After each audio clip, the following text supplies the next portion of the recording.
welcome to Razz Reviews. Today I'll be reviewing Stranger Things.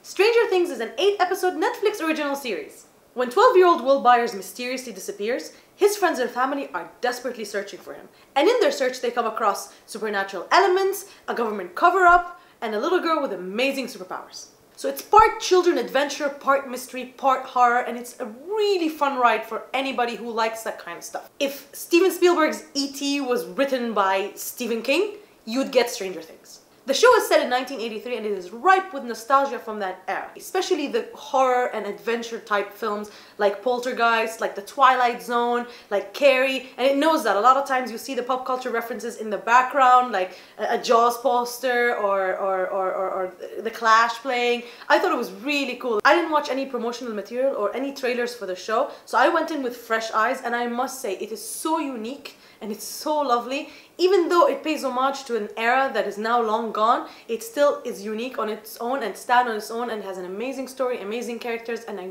really enjoyed it to the max. Now it's time for the top 3 things I liked about Stranger Things. Number 3, the characters. The characters are the backbone of any series because that's who you're following, that's whose story you are telling. So if the characters are not well established or if they're not interesting enough, then you lose interest in the series and all the plot advances that happen in it. And the characters of the show are amazing, and what's amazing about it, other than they're very well established, you understand who they are and you understand their motivations and their reasonings. The cool thing is that every single character had a full defined arc throughout the show.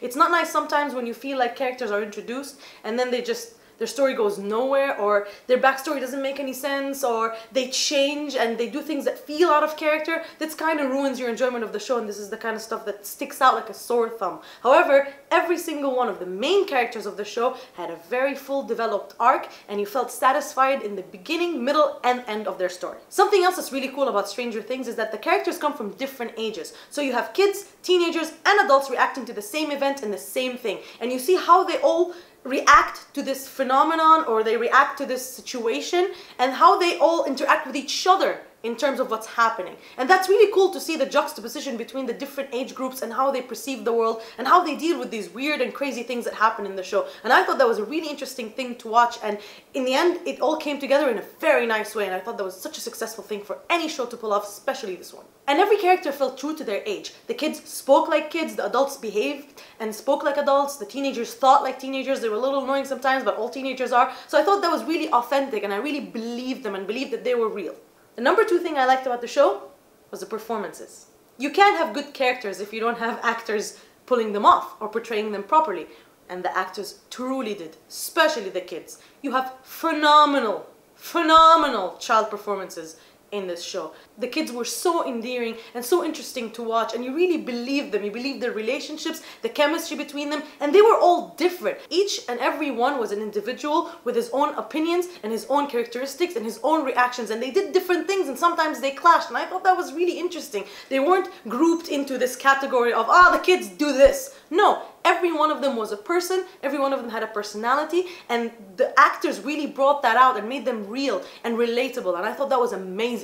The top performance by far is that of Millie Bobby Brown as 11, or Elle as the kids called her. She is a revelation. I can't believe such a young actress was able to bring out such an incredible performance in this show. She was definitely my favorite character, and I enjoyed watching her, and I felt for her so much. You believed her, and she didn't have a lot of lines, which was fascinating, just watching her react and express emotions with just her eyes and just her face. When she needed to be badass and intimidating, she was, and when she needed to be relatable and sympathetic, she also was. A lot of times I found myself feeling like, Elle, can I please hug you? I just thought she was amazing. She was one of my favorite things about the show. I enjoyed her so much. The show is a horror show, so bad things happen to these people, and the performances could have easily been over the top, but they weren't. They were very even. When they needed to be scared or afraid or upset, you really believed it, and when they didn't, they were lighthearted, they were real, they reacted like real people do, and I thought that was really interesting and very hard to pull off. The number 1 thing I liked about the show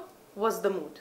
The mood of the show was an element within itself. It was a character in the actual series. You always felt like you were watching Stranger Things when you were watching Stranger Things. It never stepped out of it or became too much action or too much horror or too much drama. It always had this mystical, creepy, supernatural, poltergeisty kind of feel to it, and it sustained it from episode 1 till episode 8. And it was a really nice mood. It was authentic, it was unique to the show. It's like a certain taste or a certain smell that you associate with something. I associated the Stranger Things mood with the show, and I thought that was really, really nice. And it really made the experience of watching the show an experience rather than just, you know, sitting there and just watching TV and wasting time. Sometimes there were a little bit too many jump scares for my taste, but it did not deter from the general mood of the show, and it still maintained it throughout. Now I'm going to tell you the top 3 things I did not like about Stranger Things. Number 3, Winona Ryder's performance early on in the show. This could be just my own personal opinion, but I'm not a big fan of Winona Ryder in general. She's just not my cup of tea.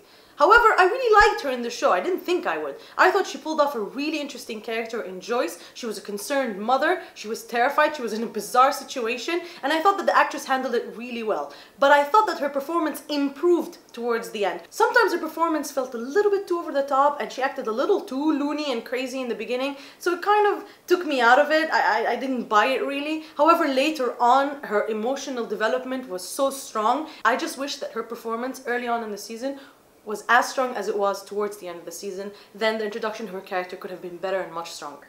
The number 2 thing I didn't like about Stranger Things was the teenagers' plot and the cliches that came with that.